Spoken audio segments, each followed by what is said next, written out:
Hi, how are you?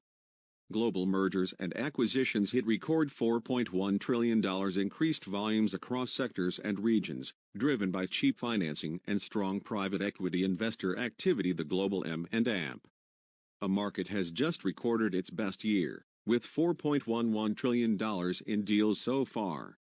Several records had already been broken in recent months, and it was only a matter of time before the maximum established in 2007 was surpassed.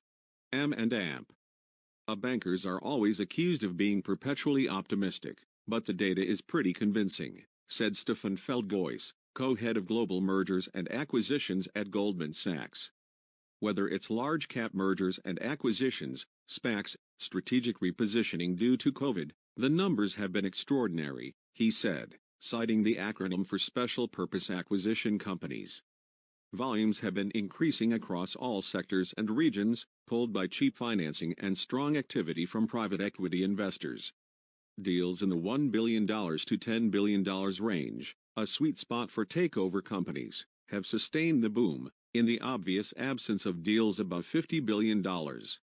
Highlights this year include the leveraged buyout of Medline Industries, the Canadian Pacific Railway's battle to acquire Kansas City Southern, and the long-awaited merger of German real estate companies Deutsche Wohnen and Vonovia.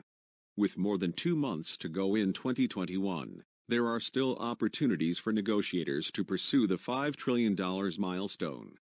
Private equity firms are already eyeing GlaxoSmithKline's £40 billion, $55 billion, consumer unit, which could lead to the biggest acquisition ever. One category in which we could say that we still expect strong recovery in activity is abroad, said Feldgois. This has been limited by geographic travel and COVID restrictions, which, fortunately, we seem to be overcoming to some extent. Threats to the record run include increased scrutiny of acquisitions on the agenda of U.S. and European governments, a possible rise in interest rates, and stock market swings that threaten to hurt some equity-led mergers.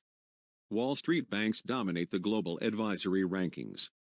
Goldman Sachs leads, followed by J.P. Morgan Chase, Morgan Stanley, Bank of America and Citigroup.